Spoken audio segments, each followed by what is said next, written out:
Many students in Tennessee, including here in Montgomery County, are struggling with food insecurity. A recent survey here on campus found that about 57% of students deal with food insecurity every day. Welcome to 91.9 Public Affairs and APSU TV. I'm Micah Terrell. Joining me today, Olivia Lahann from the Save Our Students Food Pantry. She's the Basic Needs Coordinator, and this is all part of our community engagement and sustainability. Thank you so much, Olivia, for stopping by today. Well, thank you for having me. So let's start and explain for folks who may not even know about the pantry. What does it do and how does it help out students? Yeah, so the Support Our Students Food Pantry it has been around for a really long time on campus. It started out Alexandra Wills and a group of students. Alexandra is our Director of Community Engagement and Sustainability. Many years ago, saw the need, and it started out in a little closet, and now it's located at 322 Home Avenue, and is a place where students come and shop. And not only can you shop for yourself, you can shop for your dependents, because many of our students have families that are relying on them as well. So we are open from Tuesday through Friday from 9 to 4, and students are encouraged to shop once a week. We have everything from a clothing section where we have partnered with Bella's Closet when we have business casual and business professional clothes. So if you're ever going on a job interview, swing by and you can pick out a business professional outfit. We also stock all of the staples. So we always try to keep on hand, the basics that you'd find in a pantry. So peanut butter and jelly, canned meats, tunas and chickens, kind of your basic shelf-stable items. But then we also, as part of the Office of Sustainability, we have our APSU farm where we spent all summer harvesting vegetables and fruits. And also we have chickens that lay eggs for us. And then we also have personal hygiene products. So you really, people are usually pleasantly surprised whenever they come in and are like, wow, you guys are stocked with a lot of things. And then occasionally you will get sort of luxury items. So like right now we have some Starbucks triple energy drinks that were donations, and a variety of other kind of fun items. We had, I think, dark chocolate covered pretzels last week that were also a donation. Sounds good. You're making me hungry for that. So not just canned goods. I think people have that preconceived idea that food pantry, like you mentioned, shelf stable, but you offer a lot of things. Again, with the Victory Gardens, that you have now when it comes to the greens, I know you also have more than just the gardens too. Could you talk about? Yeah. So we just we have actually a hydroponic garden inside the food pantry, where we're growing fresh herbs and like mixed greens. So we had harvested so many vegetables over the course of the summer that we were able to freeze those. And so we really want to provide brain healthy food. And that means, like we partner with the local butcher. So we have like organic, farm raised local chicken breasts and ground beef. But then we also have a lot of students who have dietary restrictions. Many of our shoppers are vegan or have gluten sensitivity. And so we try to accommodate for everyone, and find that it's really important for, if you're going to be studying, that you're eating nutritious meals. And so college students cannot live on ramen alone, even though we do have ramen in the pantry. Yes, I was going to say ramen's good, but not all the time, right? Exactly. Right. So, you mentioned some gluten-free items, vegan items, which is awesome. What about freezer items too? Yeah, so we have a lot of freezer space, and we, like I said, we have frozen vegetables, but then we also have so we have a freezer full usually of chicken, a freezer full of beef, and then kind of a miscellaneous donated items freezer. So for example, a couple of weeks ago, Mary Kate Myers, who is with the Wesleyan Foundation, called me up and she was like, Olivia, one of our partner churches just got cases and cases and cases of toaster strudel. And so, who doesn't love toaster strudel, And so we were able to pick up 14 cases of toaster strudel, and we have been, getting rid of that slowly. We're on our last box today. But yeah, we have a random assortment of things. Like if you look in our miscellaneous frozen section right now, we have frozen pizza, we have some meatless grounds, we have some tofu hot dogs, we have some cookie dough, all donations from our partners. Which is great. And now talk about those partnerships. Those are so key in helping, keep the pantry shelves and freezer full. Absolutely. So, I think one of our biggest partners is WAPX, and it's a great organization that has been doing a lot around disaster relief efforts and hurricane relief lately. But we usually go to WAPX like once a month or so and are able to pick up, literally we load our truck full of items. And that's where we get some of our more luxury items. Like we got Avon makeup, and Sherry, who's the founder of WAPX, is just, she's amazing at partnering with companies and other organizations to get those donations in. We also have partnered with Loaves and Fishes, and Loaves and Fishes is a great organization that's almost purely volunteer based that provides hot meals, including to college students, every single day. They provide lunch, and they're just up on Crossland Avenue, but they also have a warehouse distribution center. And so once a week, every Thursday, we go to Loaves and they load us up with usually a box of like bread, which is actually something that is really expensive because like thinking about bagels and artisanal breads, that is either really close to its best by date or slightly beyond, but is usually donated from Publix. Cereals, snack foods, and sort of the staple items as well.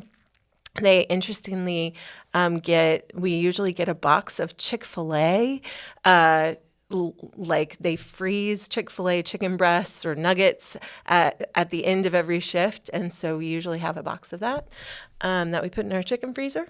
And it's a good way to, supplement the things that we actually already purchase. We have a big partnership with Kroger. Kroger has actually helped sponsor some of our greenhouses that we have on campus and our victory gardens, where we are actually growing our own food. So we couldn't do it without our partners, and we couldn't do it without our student volunteers as well. Right. And in case you're just joining us here on APSU TV 91.9, I'm Micah Terrell. I'm speaking with Olivia Lahann. She is the Basic Needs Coordinator over at the Save Our Students Food Pantry, also called S.O.S Food Pantry, which is super helpful. Great partnerships helping keep those freezers, shelves, everything. You touched on the Victory Gardens and the personable little chickens. You can sponsor a chicken. I didn't know that. You can adopt a chicken, yes, for $50 a year. $50 is enough to feed a chicken for a year. And most of our hens, they're doing a lot better now that it's so hot out, that it's not so hot outside, but they lay an egg almost every day. And so right now we have 10 full-grown hens, and then 3 what I call our toddler chickens, who are actually out right behind our office in a smaller coop. But you can, many of our students just come by the Victory Gardens and kind of fall in love with our chickens. But they are there for a purpose. And several students ask us, like, whenever they see the chicken breast, they're like, "Are those our chickens?" It's like, no, our chickens are for laying eggs only. They are spoiled rotten. So, have you named them? So when you adopt the chicken, you get to name it. So yes, they have a variety of names. Very cool. Now, again, people probably don't know about the pantry. If they even do, it's really easy to get some food. Can you explain the process that you go through? Absolutely easy. So we are located at 322 Home Avenue. So what I like to tell folks is we are Home Avenue is right the street that you would walk to from campus to get to the bookstore. And we are the White House with the red door. The food pantry is actually kind of set behind our office. And so you walk down a gravel driveway. You come into the pantry. You're always going to be greeted by a volunteer, or our Morgan Faulkner, who she's actually transitioning, but she is our food pantry Vista is usually in there. And you'll be asked, how many people are you shopping for? And the first time we might ask you for your APSU ID, but really we don't ask that of most folks, because they're returning visitors and returning shoppers. And so then you'll get a pantry card, which has guidelines depending on how many people you're shopping for, with limits. And then we just let you shop. And then at the very end of your shopping experience, you'll bag up your groceries. We always encourage you to bring a reusable grocery bag, but we also really appreciate donations. If you do a Kroger run or a Walmart run and you have those plastic bags, don't throw them away. Bring them to the pantry. And then at the very end, you do a quick survey, just so that we can keep data, which is really important for us to just track usage. And you can shop, like I said, once a week. So we're open Tuesday through Friday from 9 a.m. in the morning to 4 p.m. And it's also an opportunity to just form a sense of community. So a lot of students come by the pantry and they are regular shoppers, and then they start volunteering there. And it feels like people doing good things, helping each other. Yeah, we need that. So what if someone would like to donate or volunteer? What are the things how do they do that? That's a great question. So several ways to donate. So you can donate your business professional or business casual clothes. So if you're going through doing spring cleaning and decide you don't want to wear a dress or a set of pants, then bring them on by. We also, and this is something I forgot to mention earlier, we also have a home goods section. So pots, pans, microwaves, anything that you feel another college student could use. We have a small home goods section as well. And then any food that is unopened, so for example, I just had a student today come in and said, my roommate just moved out and has a gallon of milk that's unopened, and I'm lactose intolerant. Do you want it? And I was like, absolutely. And she was like, it expires in a couple of days. I was like, it will go before a couple of days, because that's a sort of something that people are always looking for. So you can donate food. A lot of student organizations, Greek organizations or faith-based organizations decide to do food drives, and that's fantastic. So you can always reach out to me. Just go to our basic needs web page. If you just search basic needs up on the APSU site, you'll see it. And then a way to volunteer. It's really easy. You go to our basic needs webpage and you'll see kind of a drop down for the S.O.S food pantry. And there is a volunteer form just built right in. Takes you a couple of minutes, and then we'll reach out to you and make sure that you can get those volunteer hours in. Many students who need like Tennessee Promise hours we see coming in, or for a particular major come in. So we couldn't do it without our volunteers, and we really rely on our students. And we appreciate all the volunteers that help. So you mentioned personal items and toiletries as well. So donations are encouraged for those. Absolutely. That is some of the hardest items we have a hard time getting. So, if you decide your club or organization wants to do a particular drive, focusing on personal hygiene items, also cleaning products.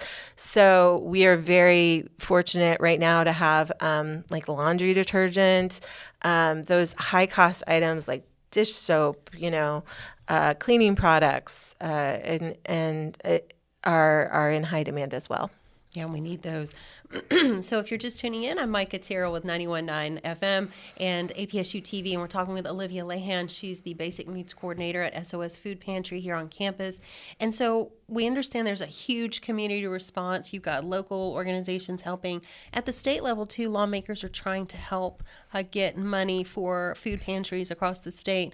How is that going, and what can we do to help with that? Yeah, so I think that looking at some of the campus food pantries across the nation, I think that California is kind of the California system of schools, has done a lot of advocacy work, and it's really easy for college students to get SNAP benefits in California. In Tennessee, it's ridiculously hard. And when I say SNAP benefits, I mean, some people call them food stamps, but, supplemental assistance. I think that right now we have a couple of legislators who are really excited about providing more money for basic needs. But really what legislators listen to are our voices and their constituents.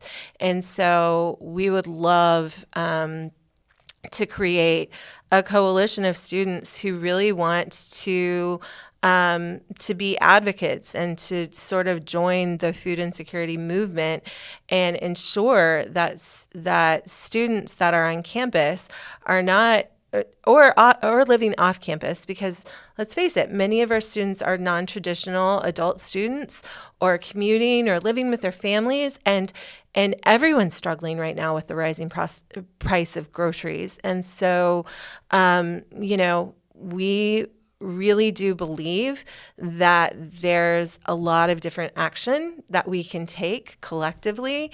And if that's something that you're interested in, please reach out to me, because I do think that it starts with a small group of people, and college students, I think, really feel very passionately about this. They do. And we've talked about so much about how people can volunteer, they can donate, they can partner with you as an organization. What other things have we not talked about that you'd like to talk about? That's a great question. I feel like we've been very thorough. Well, we have. Yeah, I think that as the basic needs coordinator, if you think about my role, and you think about like Maslow's hierarchy of needs, what do people need? They need clothing, shelter, security. If you are struggling with any of those things, please reach out. And like I said, you can go to a little magnifying glass on the APSU webpage and just type in basic needs. My contact info is all over that basic needs webpage. Reach out and ask for help. I think sometimes it's you have to be incredibly vulnerable to ask for help. But every day I see students who are couch surfing or having trouble paying rent or are food insecure. And so know that my whole job, and this is a relatively new role on campus, the whole reason why my job exists is to support students and getting stable in those basic needs so that you can then go on and live your beautiful life, and become a comms major or become a music major or and walk across that graduation stage. But you are not alone. Right. And I think the stigma that we've talked about it's really real. People feel like, oh, it's hard for me to ask for help, but don't be afraid, right? Yeah. I'm not scary, I promise. No. And there's lots of cute chickens too. Yeah. Thank you so much, Olivia Lahann, with Basic Needs Coordinator at S.O.S Food Pantry. And we appreciate your time. And thank you so much. I'm Micah Terrell with 91.9 FM and APSU TV.